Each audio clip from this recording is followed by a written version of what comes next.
সুপ্রিয় শিক্ষার্থী, আশা করি ভালো আছো। আজ আমরা নতুন একটা চ্যাপ্টার নিয়ে আলোচনা করব। আশা করি তোমরা সকলেই মনোযোগ দেবা এবং ক্লাসটা ফলো করে তোমাদের পাঠ্য বই চর্চা করলে তোমরা বিষয়টা সহজে বুঝতে পারবে। আজকে আমাদের পাঠের বিষয় হলো দেখো, বাইনোমিয়াল এক্সপ্রেশন মানে দ্বিপদী বিস্তৃতি, বাইনোমিয়াল এক্সপেনশন, এটা হলো দ্বিপদী বিস্তৃতি। তোমরা এটা অতীত ক্লাসেও এ সম্পর্কে তোমাদের কিছু জ্ঞান রয়েছে। তা আমরা এই চ্যাপ্টার থেকে যেসব বিষয়গুলো শিখতে পারবো সেটা হলো গাণিতিক আরোহবিধি এবং আরোহবিধি পদ্ধতি ব্যাখ্যা করতে পারবে এই চ্যাপ্টার পাঠ করলে তোমরা, এবং আরোহ পদ্ধতিতে ধনাত্মক পূর্ণ সূচকের জন্য দ্বিপদী উপপাদ্য প্রমাণ করতে পারবে। আশা করি আজকে আমরা এই বিষয়টুকু নিয়ে আলোচনা করব। দেখো, আমি এখানে লিখেছি যে আরোহ বিধি, প্রিন্সিপাল অফ ইন্ডাকশন, আরোহ বিধি। এখানে লেখা হচ্ছে ন্যাচারাল নাম্বার। আমরা এই সাইনটা দিয়ে আমরা সাধারণত কি বুঝে শিখেছিলাম যে এটা একটা ন্যাচারাল নাম্বার সেট। তাই n একটি ন্যাচারাল নাম্বার, স্বাভাবিক সংখ্যার সেট, এবং s অপর একটি সেট। যে সেটটা কি হবে? s is subset of natural number set. S is subset of natural number set. আমরা ন্যাচারাল নাম্বার সেট গুলোকে আমরা কিভাবে চিনি? আমরা এইভাবে চিনি 1 2 3 আপ টু এরকম। তার ভিতরে এস মনে করো আমার এখানে 1 2 এরকম 3 এইরকম একটা সেট থাকতে পারে। সেজন্য বলা হয়েছে কি S is a subset of natural number set. S is a subset of natural number set. আশা করি তোমরা বিষয়টা বুঝতে পারছো। তাহলে আমাদের এখানে বলা হচ্ছে যে n একটা স্বাভাবিক সংখ্যার সেট এবং s অপর একটি সেট। তাহলে s এবং এই ন্যাচারাল নাম্বার সেটের মধ্যে সম্পর্কটা কি? s is a subset of natural number set হয়। তবে কি ধরনের সম্পর্ক? দেখো, এখানে দুটো আর্টিকেল দেওয়া আছে। এক নম্বরে বলা হচ্ছে যে 1 is belongs to s। 1 যদি আমার s সেটের মধ্যে থাকে, 1 s সেটের মধ্যে। দুই নম্বরে বলা হয়েছে m is a belongs to s। m আরেকটা সংখ্যা। মনে করি আমার এখানে 1 কে বল টার্গেট করা হয়েছে, s এর ভিতরে আছে এরকম একটা সংখ্যাকে আমরা m দ্বারা চিহ্নিত করলাম। তা m হলো s সেটের মধ্যে আছে। যদি দেখা যাচ্ছে কি যে m is a subset of s, যদি এত হয় তাহলে n plus 1 পরবর্তী আমার আরেকটা হয়তো সম্পর্ক থাকতে পারে যে n plus 1 and n যদি 3 হয় তাহলে +1 = 4, এটাও আমার belongs to s এর মধ্যে থাকবে। এরকম একটা সম্পর্কের কথা বলা হয় যে n plus 1 is a subset of s যখন n belongs to natural number। n টাও কোথায় থাকবে? আমার ন্যাচারাল নাম্বার সেটের মধ্যে থাকবে। তাহলে কি হবে?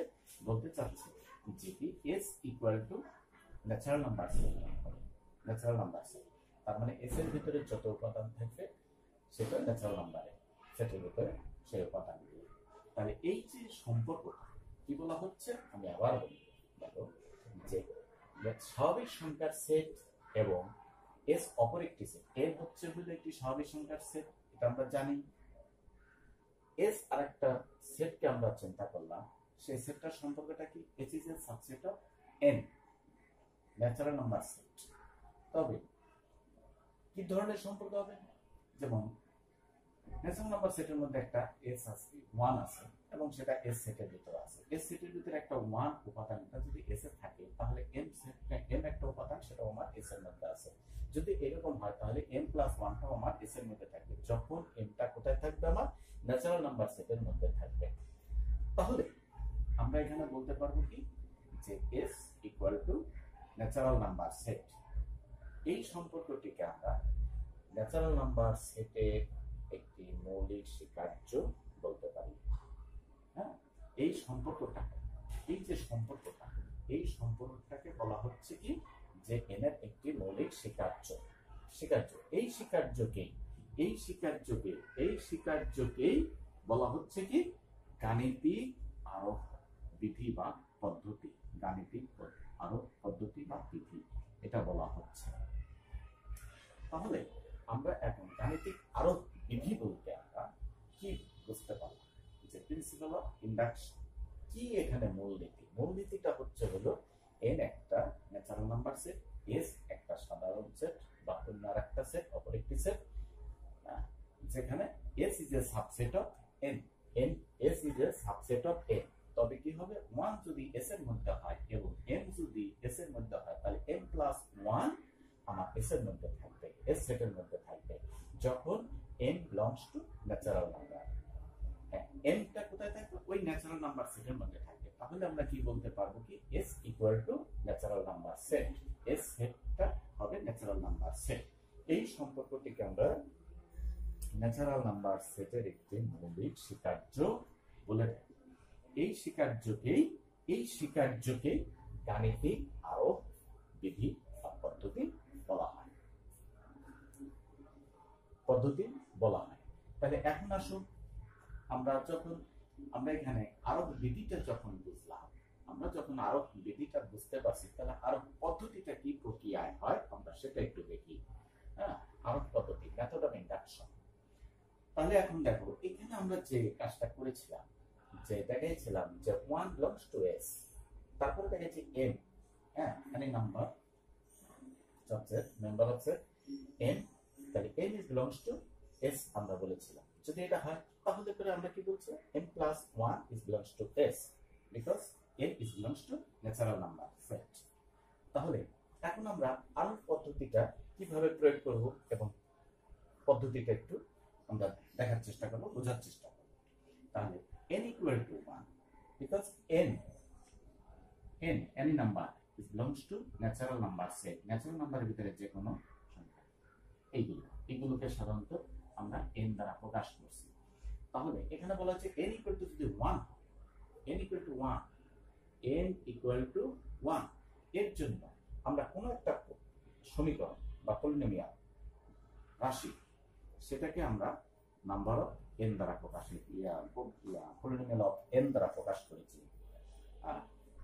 পলিনোমিয়াল অফ n দ্বারা প্রকাশ করেছি। কোন একটা ফাংশন বা উক্তি থাকবে, তার ভিতর যদি n equal to 1, হ্যাঁ, এর জন্য যদি পলিনোমিয়াল অফ n, এই উক্তিটি যদি সত্য হয় এবং উক্তিটি কি হবে, n equal to n belongs to natural নাম্বারের জন্য সত্য হলে তা কি হবে, যখন আমার n equal to 1 এর জন্য পলিনোমিয়াল অফ n এটা সত্য হয়, তখন উক্তিটি আমার n equal to n কোন একটা n সংখ্যা যেটা বিলংস টু কোথায়, ন্যাচারাল নাম্বার, তার জন্য আমার কি হবে, সত্য হবে। কোনটা সত্য হবে, পলিনোমিয়াল, হ্যাঁ, পলিনোমিয়াল অফ n সত্য হবে। পলিনোমিয়াল অফ n সত্য হলে তা কি হবে, n equal to n plus 1 এর পরবর্তী কোন একটা সংখ্যা, বা সিকোয়েন্সিয়ালি কোন একটা সংখ্যা, সেটা কি কত হবে, যে n equal to n plus 1। আমরা যখন n ধরেছিলাম, তখন তারপরের পরটা এটা n plus 1, তার জন্য আমাদের কি হবে, পলিনোমিয়ালটা কত হবে, সত্য হবে। এত সত্য হয়, তবে উক্তিটি যদি সত্য হয়, তবে উক্তিটি কি হবে, ফর অল n, ন্যাচারাল নাম্বারের মধ্যে সকল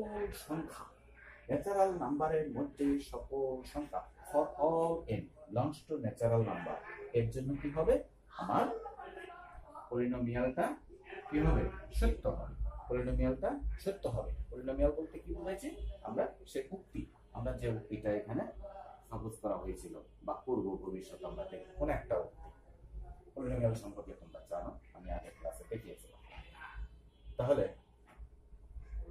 এখানে বলতে চাচ্ছি কি যে n ইকুয়াল টু 1 এর জন্য যদি আমার পলিনোমিয়ালটি সত্য হয় এবং উক্তিটি n ইকুয়াল টু n, সেই nটা কোথায়? লং টার্ম ন্যাচারাল নাম্বার, এর জন্য যদি পলিনোমিয়াল সত্য হয় তাহলে n equal to n plus 1 এর জন্য সত্য হয়। তবে উক্তিটি কি বলবো আমরা? তাহলে উক্তিটি সম্পর্কে আমরা ডেফিনিশনটা দেব বা সিদ্ধান্তটা দিব, সেটা হবে কি যে ফর অল, সকল স্বাভাবিক সংখ্যা n, যে সকল স্বাভাবিক সংখ্যা তার জন্য আমার এই উক্তিটি কি হবে? সত্য হবে, সত্য হবে। তাই গাণিতিক আরো পদ্ধতি প্রমাণের জন্য আমরা 3টা ধাপ রয়েছে, সেগুলো নিয়ে একটু দেখাই যে এই ধাপগুলো, এখানে যে কথাগুলো বলা হয়েছে সেগুলোকে আমরা একটু ধাপের মাধ্যমে প্রকাশ করে দিই। যেমন আমরা শুরুতে এখানে বলতে পারি 1 নম্বরে কাটিয়ে দিয়ে বলতে পারি যে আরম্ভ করলাম, ঠিক আছে? ইন্ডাকশন বিগিনিং, আরম্ভ বা শুরু করব কি করে? আমরা প্রথমে আমরা ধরবো n ইকুয়াল টু 1 এর জন্য পলিনোমিয়াল অফ n প্রমাণ করা। এটা আমরা প্রমাণ করব। n ইকুয়াল টু 1 এর জন্য পলিনোমিয়ালটা সত্য কিনা আমরা সেটা প্রমাণ করব। n ইকুয়াল টু 1 এর জন্য আমরা কি করব? পলিনোমিয়ালটি সত্য কিনা তা প্রমাণ করব, সেটা প্রমাণ করব। দ্বিতীয়তে আসবে কি? আরোহ কল্পনা, ইন্ডাকশন হাইপোথিসিসে কি করব আমরা?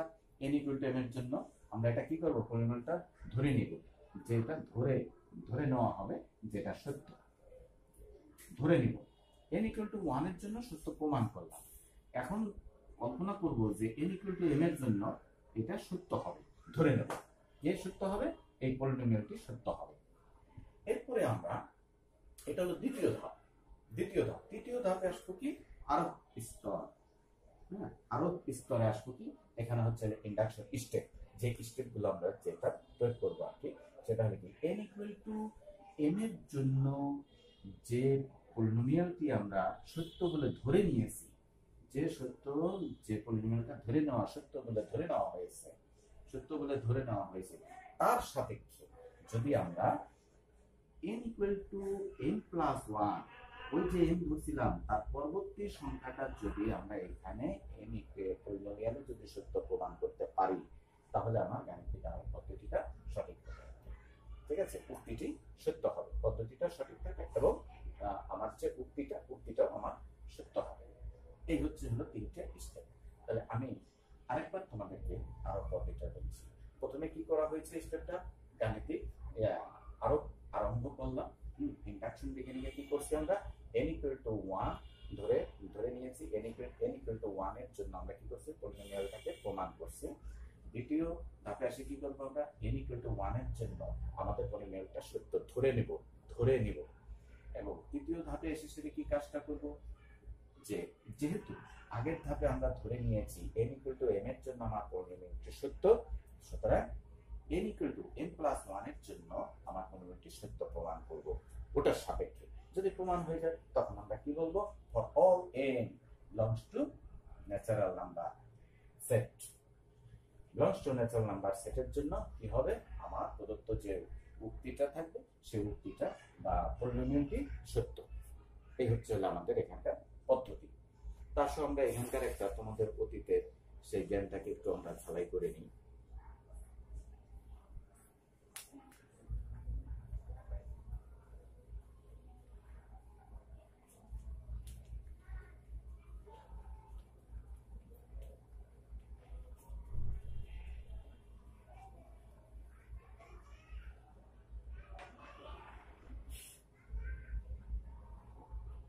দেখো, কখনো তোমরা আমরা এখানে একটা লিখি যে প্রবলেমটা লিখি আরোহ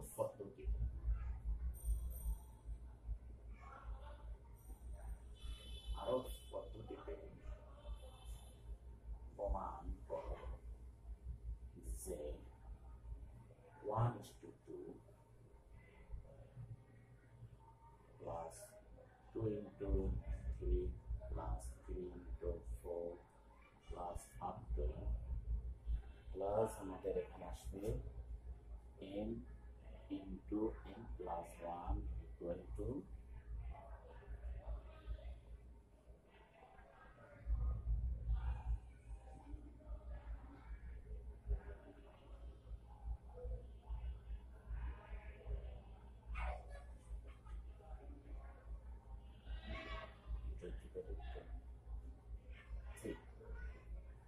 আমাদের এইরকম একটা, যদি এটাকে বলা হচ্ছে আমরা এইটুকুকে আমরা সাধারণত এই রাশিটুকুকে আমরা কখনো কি বলছি এখানে পলিনোমিয়াল অফ n, এইটা আমরা নির্ণীত করছি।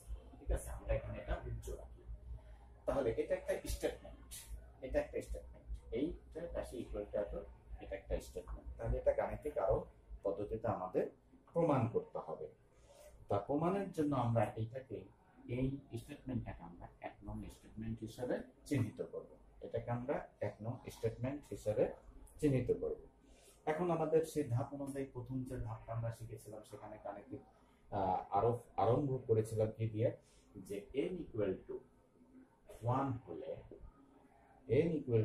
হলে আমাদের 1 নং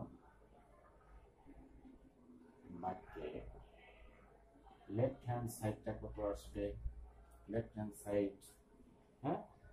সাইড আসবে হচ্ছে প্রথম পদ 1 into 2 equal to 2, আর রাইট হ্যান্ড সাইড কত আসবে, এখানে আসবে হলো 1 into 1 plus 1 into 1 plus হচ্ছে হলো 2 divided by 3 equal to 2, 3 divided by 3 equal to 2 আসতেছে। তাহলে আমরা এখানে দেখতে পেলাম যে left hand side equal to right hand side. তাহলে আমরা এখন এখানে বলতে পারবো যে n ইকুয়াল টু, তাহলে আমরা এখন বলতে পারবো যে অতএব n ইকুয়াল টু 1 হলে আমার কি হবে, 1 নং বাক্য সত্য, 1 নং বাক্য সত্য, 1 নং বাক্য সত্য, কারণ এটা প্রমাণিত হয়েছে n ইকুয়াল টু 1 এর জন্য আমার 1 নং স্টেটমেন্টটি সত্য হয়েছে, 1 নং স্টেটমেন্টটি সত্য হয়েছে। তাহলে প্রথম ধাপ আমরা এখানে কমপ্লিট করলাম। এখন আসলে আমরা দ্বিতীয় ধাপের কাজটা করি। দ্বিতীয় ধাপে কি করা ছিল আমাদের, n ইকুয়াল টু m এর জন্য আমার 1 নং বাক্যটিতে এটা সত্য বলে ধরে নিতে হবে। তাহলে এখানে এসে বলতে হবে কি, ধরি n ইকুয়াল টু m এর জন্য 1 নং বাক্যটি সত্য ধরে নিয়েছি, 1 নং বাক্যটি সত্য। তাহলে 1 নং বাক্যটি সত্য যদি হয় তাহলে কি হবে, 1 into 2 plus 2 into 3 plus 3 into 4 plus up to n into n plus 1, m আসবে, এখন লিখলাম আমার উপর পরিবর্তন করে m লিখলাম, ইকুয়াল টু আসবে n plus 1 n plus 2 divided by 3। এটা আমি 2 নম্বর দিয়ে রাখলাম, এটা আমি এখানে এইভাবে চিহ্ন রাখি, কারণ এই পাশে আমি রোমান ব্যবহার করেছি। তাহলে এটা হলো আমার 2 নম্বর বাক্য, এটা সত্য, এত সত্য হয়। ঠিক আছে, যদি কখন আমি এটা যখন ধরে নিয়েছি, ধরে করে এটা সত্য হয়। এখন আসো,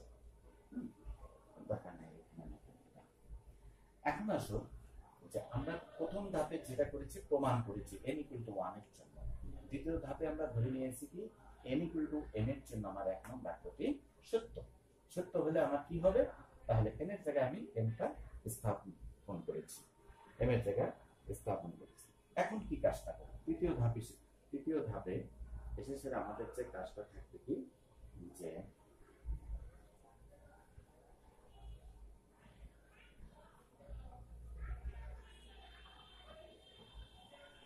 দুই নম্বরকে উভয়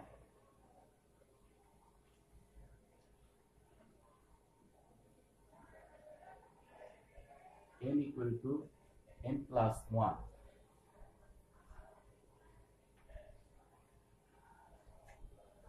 দুই নম্বর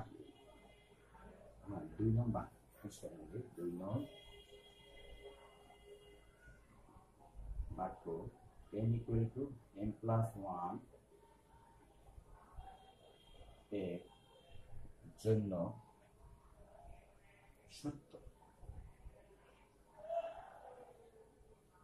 সত্য হবে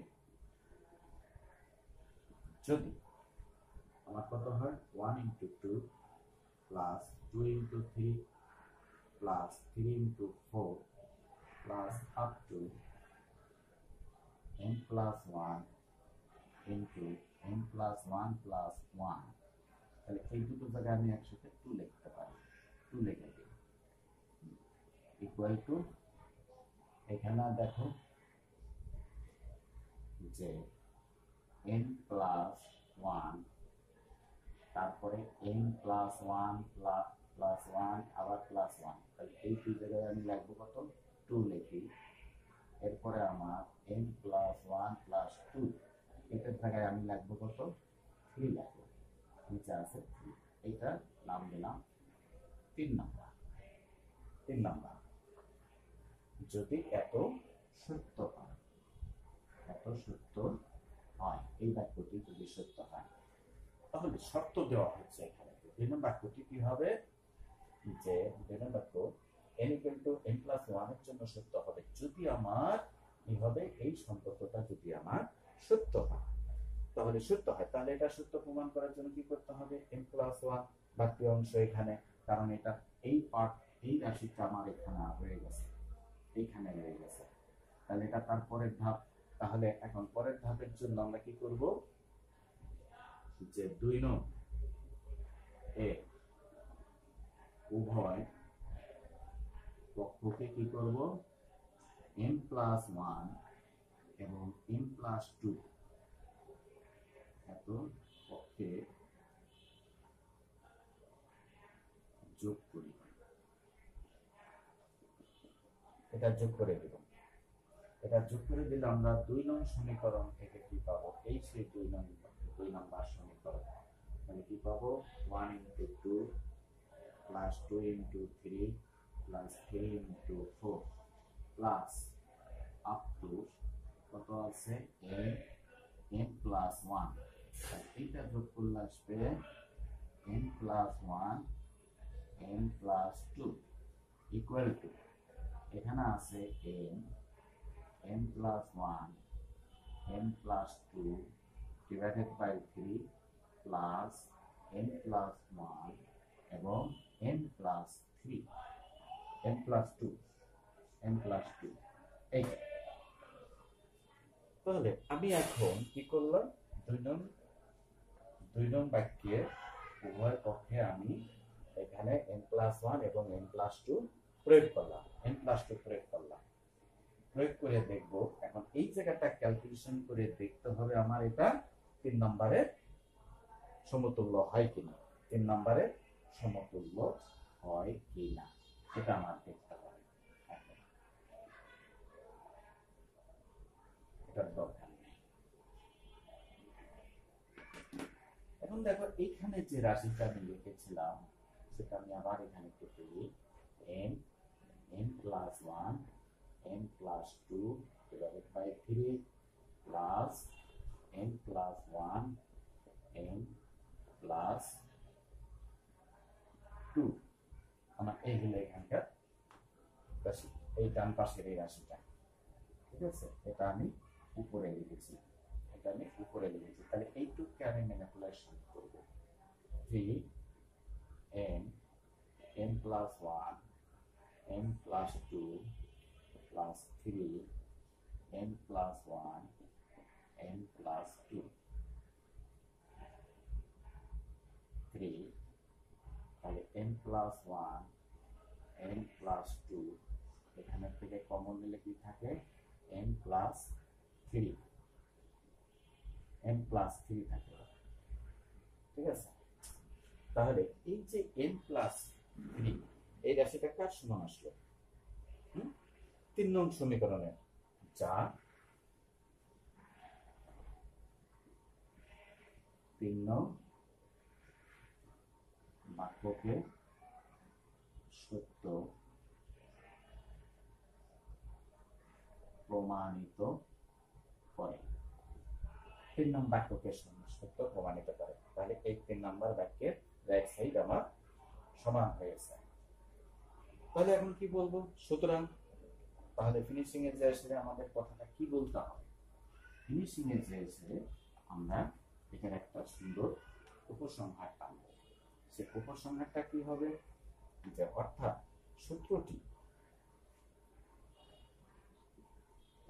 সূত্রটি বা বাক্যটি n equal to 1 এর জন্য সত্য হলে n equal to 1 এর জন্য সত্য হলে n equal to 2 এর জন্য সত্য হবে, এর জন্য সত্য হবে। আবার n equal to 2 এর জন্য সত্য হলে কি হবে?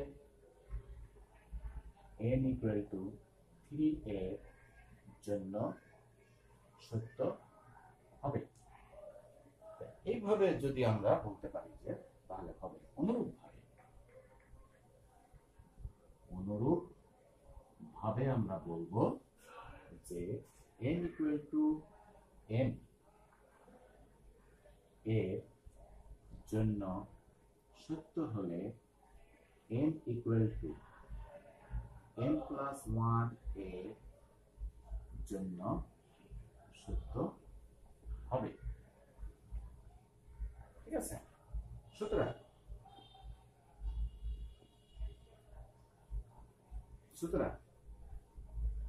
গাণিতিক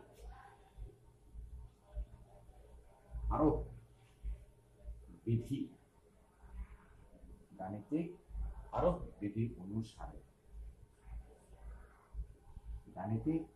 বিধি অনুসারে সকল স্বাভাবিক সংখ্যার জন্য কি হবে? আমার 1 নং বাক্যটি সত্য, জন্য 1 নং সত্য। ঠিক আছে? 1 নং সত্য। এখান থেকে আমরা এই পদ্ধতিটা প্রমাণ করে ফেললাম যে এই প্রক্রিয়ায় আমাদের এই কাজগুলো প্রমাণ করতে হবে। তাহলে আমরা অতীত ক্লাসে যেগুলো তোমাদের পূর্ববর্তী হয়তো নবম দশম শ্রেণীতে তোমরা যারা উচ্চতর গণিত করেছো তারা এগুলো দেখেছ। সেখানে যে দ্বিপদী বিস্তৃতির ক্ষেত্রে আরো পদ্ধতি নিয়ে কিছু আলোচনা ছিল, আমরা সেটা একটু ঢালাই করে নিলাম। আমাদের সামনে আরো অগ্রসর হতে হবে সেখানকার প্রবলেমগুলোর সলিউশন।